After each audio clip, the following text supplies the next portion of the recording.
안녕하세요. 재무연구의 리서치 4팀입니다. 덴티움 발표 시작하겠습니다. 저희는 본격적인 분석에 앞서 덴티움의 투자 포인트 먼저 간략하게 말씀드리려고 합니다.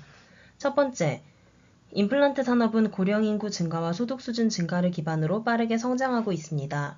두 번째, 중국의 임플란트 시장은 향후 폭발적인 성장이 예상됩니다. 현재 매우 낮은 임플란트 식림률을 기록하는 중국은 고령 인구 증가, 1인당 소득 수준 증가, 그리고 2023년에 시행된 VBP 제도 등을 토대로 보아 성장 잠재력이 매우 높습니다. 세 번째, 덴티움은 이러한 중국 시장 성장의 수혜를 볼 대표적인 기업입니다. 덴티움의 전체 매출 중 절반 이상이 중국향 매출이며 덴티움의 중국 임플란트 점유율은 무려 25%에 해당합니다. 덴티움은 탄탄한 재무 구조를 자랑하며 덴티움이 보유한 동양인 임상 데이터로 인해 중국 시장에서 충분히 우위를 점할 수 있습니다. 해당 투자 포인트 위주로 발표 들어주시면 감사하겠습니다. 그럼 이제 본격적으로 임플란트 산업에 대해 살펴보겠습니다. 다들 임플란트가 무엇인지는 잘 알고 계실 겁니다. 임플란트는 해당 그림처럼 크게 세 부분으로 구성되어 있습니다. 임플란트의 시술 단계는 물론 환자마다 차이가 존재하지만 통상적으로는 다음과 같은 단계를 거칩니다. 최근 임플란트 시장의 디지털화가 진행되고 있으며 덴티움 역시 이러한 흐름에 맞춰 CT 등의 장비를 자체 개발하고 있습니다. 임플란트 시장은 가격과 품질을 기준으로 프리미엄과 밸류 시장 두 가지로 나누어지며 덴티움을 포함한 국내 기업들은 대부분 밸류 시장에 해당합니다. 다음으로 임플란트 시장은 수년간의 임상 데이터 및 기술 노하우가 중요시되기에 진입장벽이 높은 편이며 평균 매출 원가율이 30% 전후로 낮게 형성되는 특성이 있습니다.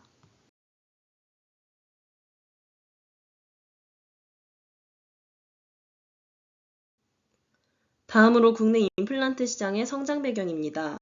국내 임플란트 시장 규모의 경우 아시아 태평양 시장의 43.3%로 압도적인 1위를 차지하고 있습니다.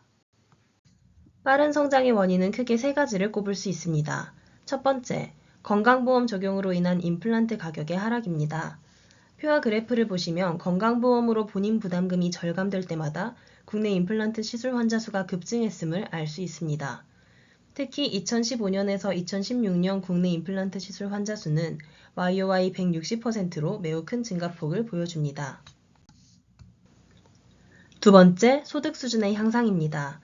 소득 수준이 향상됨에 따라 임플란트에 대한 부담은 적어지고 심리적 요소를 고려하는 소비자의 수는 꾸준히 늘어나고 있습니다. 셋째, 수요와 비례하여 증가하는 치과 의사 수입니다. 앞서 말씀드린 수요를 충족할 충분한 공급이 뒷받침된 것입니다. 결국 국내 임플란트 시장은 가격 하락, 소득 수준 향상, 수요에 맞는 공급 증가, 이 세 가지 요소가 모두 충족됨에 따라 자연스레 폭발적인 성장을 이뤘습니다. 다음으로 글로벌 임플란트 시장에 대한 설명입니다. 글로벌 임플란트 시장은 디지털 덴티스트리로의 전환과 고령 인구 증가에 힘입어 성장세가 더욱 가팔라질 것으로 예상됩니다. 심지어 글로벌 임플란트 잠재 시장 대비 침투율은 단 1.6%에 불과합니다. 시장을 장기적으로 본다면 향후 접근성 확대 및 고령화에 따라 침투율이 크게 상승할 여력이 존재하며 그 중에서도 중국, 인도, 베트남 등 신흥국 임플란트 시장의 성장이 기대되는 상황입니다. 신흥국 시장 중 덴티움의 최대 수출국인 중국의 이야기를 빼놓을 수 없습니다. 임플란트 산업과 밀접하게 관련된 중국의 1인당 의료 지출 비중, 고령화율, 국민 총소득은 꾸준히 증가하고 있습니다. 중국의 임플란트 시술 가능 의사 수와 임플란트 식립 개수의 증가 추이입니다. 이는 중국 임플란트 시장의 높은 잠재 성장력을 뒷받침해줍니다. 이어 중국 임플란트 시장과 관련하여 가장 큰 이슈인 VBP 정책에 대해 간단히 설명드리겠습니다. VBP란 중국 정부 차원에서 필수 의료에 대한 환자들의 접근성 향상을 위해 의약품을 고정된 가격에 대량 구매하여 저렴하게 제공하는 제도입니다. VBP 시행으로 인해 임플란트 재료 가격과 시술 행위료 가격이 모두 하락함을 확인할 수 있습니다. 비VBP 임플란트 물량 또한 VBP 물량의 가격에 수렴하여 하락할 것으로 예상됩니다. 이는 실제 2023년 4월 발표된 VBP 입찰 결과이며 시장 가격이 기존 957위안에서 770위안으로 ASP 19.5% 감소함을 확인할 수 있습니다. 앞서 살펴본 국내 임플란트 시장과 유사하게 중국 임플란트 시장 또한 소득 수준 향상, 수요를 충족할 치과 의사 수 증가, VBP로 인한 가격 하락, 이 세 가지 요소가 모두 충족됨에 따라 자연스레 폭발적인 성장을 이룰 것으로 예상합니다. 이러한 시장 상황 속에서 저희는 덴티움을 업계 탑픽으로 선정했습니다. 덴티움은 치과용 의료기기를 생산 및 판매하는 회사로 매출 비중이 국내 20%, 해외 80%이며 그중 중국 매출 비중이 가장 높은 수출형 기업입니다. 사업부는 크게 치과용 임플란트, 의료 디지털 장비, 기타 의료 상품으로 구성되어 있으며 그중 임플란트 관련 매출이 전체의 88%에 해당합니다. 덴티움은 밸류 브랜드임에도 임플란트 장기 식립 생존율 수치가 프리미엄 브랜드만큼 높은 편으로 우수한 품질을 자랑합니다. 앞서 말씀드린 바와 같이 덴티움은 중국 VBP 제도 시행으로 인한 큰 폭의 판매량 및 점유율 확대가 기대됩니다. 중국 상해와 베트남의 신공장에 투자를 추진하며 지속적으로 비용 절감 및 수익성 개선에도 힘쓰고 있습니다. 덴티움만의 브라이트 시티를 자체 개발하여 새로운 성장의 동력으로 삼고 있으며 시장의 특성에 맞춰 지속적인 판매 유통망 확장에도 힘쓰고 있습니다. 다음으로 덴티움의 재무적 현황입니다. 가장 주목해볼 파트는 수익성입니다. 22년 기준 매출액과 영업이익이 각각 CAGR 24%, 78%로 상승했고 매출 원가 및 판관비 효율화를 통해 ROA 역시 25%로 안정적인 증가세를 보이고 있습니다. 안정성에서는 타사 대비 낮은 부채 비율을 중심으로 유동 비율, 이자 보상 비율 역시 꾸준히 개선되는 모습 보이고 있습니다. 이어 매출액이 빠르게 증가함에도 재고 자산이 적정 수준으로 유지되고 있으며 매출 채권은 감소하며 회전율이 좋아지고 있는 상태입니다. 멀티플입니다. 22년 기준 PER 12.86, PBR 2.31, EV/EBITDA 8.6으로 세 가지 지표 모두 글로벌 피어 그룹 대비 매우 저렴한 평가를 받고 있습니다. 현재 시장에서 덴티움의 주식 가치가 인정을 받으며 멀티플이 다소 상향 조정된 바 있지만 그래도 피어로 잡은 스트라우만 대비 현저히 낮은 수준입니다. 따라서 저희는 안정적인 재무지표들과 긍정적인 비재무적 특성을 반영할 때 덴티움의 성장성을 파악했습니다. 이러한 덴티움의 피어로는 오스템 임플란트와 스트라우만을 선정했습니다. 이는 각 기업의 매출 비중, 중국 시장 점유율 등을 모두 고려한 결과입니다.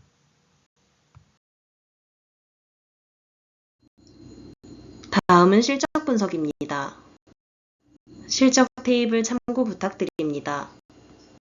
22년 상반기의 경우 통상 비수기인 1분기 이후 2분기의 QOQ가 30% 증가하였고 판관비 효율화와 매출액 이연 효과로 이익률이 극대화되었습니다.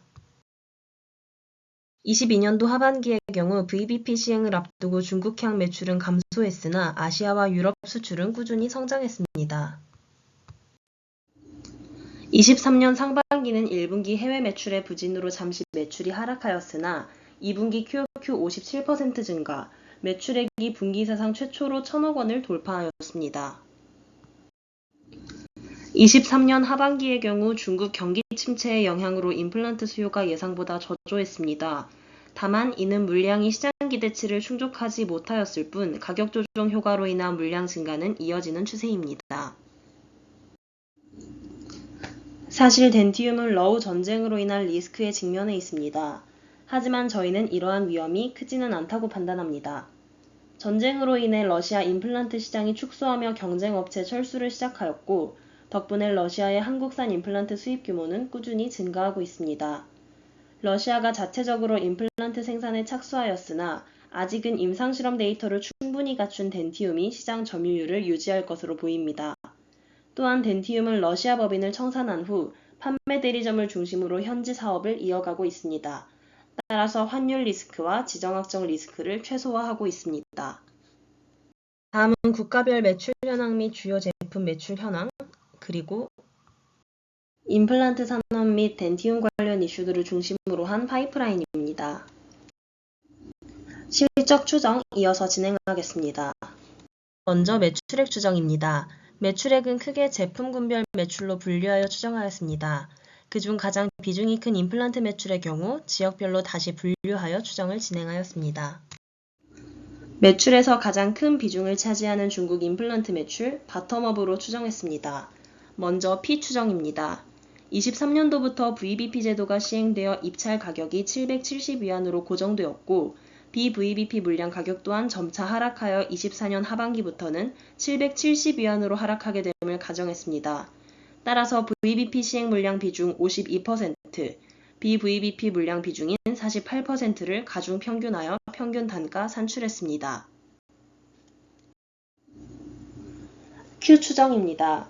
저희는 앞서 투자 포인트에서 말씀드린 것과 같은 맥락으로 중국 임플란트 수요에 영향을 주는 요소를 다음과 같이 선정했습니다.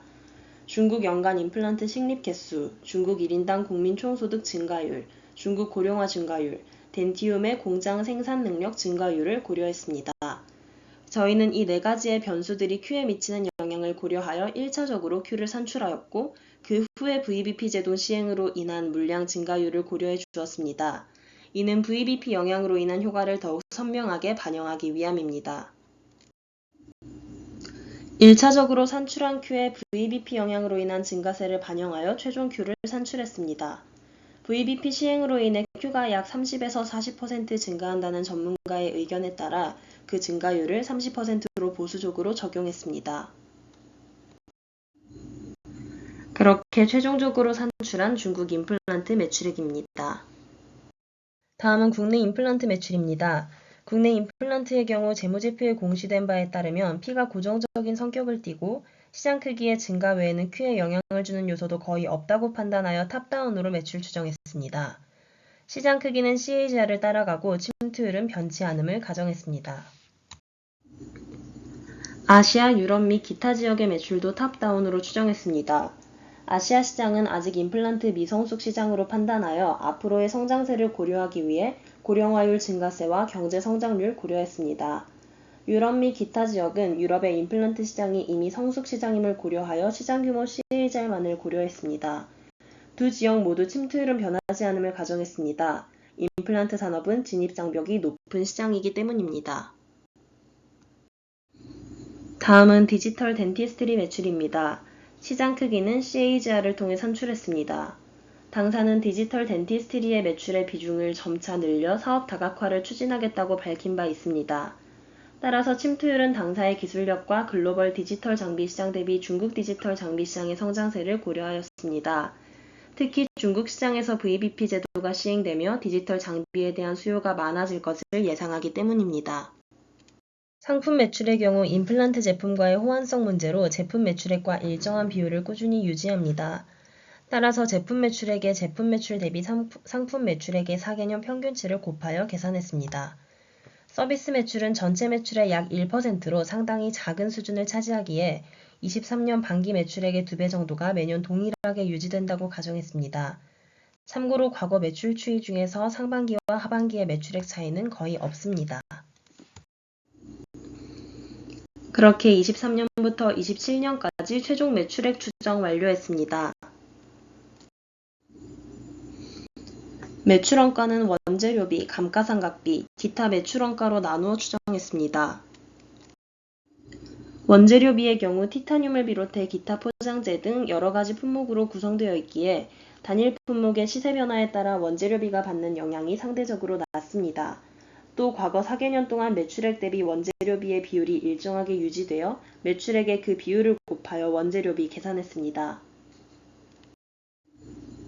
감가상각비의 경우 전체 자산 감가상각비를 구하고 매출 원가 내 감가상각비와 전체 감가상각비의 비중을 고려하여 추정했습니다. 기타 매출원가는 매출액과 높은 상관관계를 가지기 때문에 매출액 YOY를 적용하여 추정했습니다. 다음은 앞서 말씀드린 전체 자산 감가상각비 추정 내역입니다. 감가상각비는 자산별로 금액을 나눠서 각각 추정했습니다. 대손상각비는 크게 대손 충당금 증가액과 대손 제각으로 나누어 추정했습니다. 다음은 판관비 추정입니다. 크게 판매비, 일반관리비, 인건비, 연구개발비와 감가상각비로 나누어 추정했습니다. 판매비는 제조업의 특성상 매출액과 높은 상관관계를 가지기 때문에 매출액 YOY를 따라간다고 가정했습니다. 일반관리비는 고정비적인 성격을 띠기에 5개년 평균치 사용했습니다. 인건비는 대한민국 제조업의 평균 임금 상승률과 덴티움의 인건비 상승률을 함께 고려하여 추정했습니다.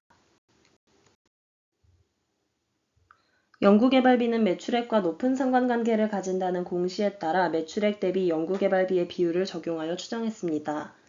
감가상각비는 앞서 말씀드린 매출원가 내의 감가상각비 추정 로직과 동일하게 전체 감가상각비 대비 판관비 내의 감가상각비 비율을 적용하여 추정했습니다. 영업의 손익은 기타 손익, 금융손익, 잡손익, 외화 관련 비용으로 나누어 추정했습니다. 대부분의 항목을 평균치로 추정하였으며 손상차손의 경우 손상차손 비율로 추정하였습니다.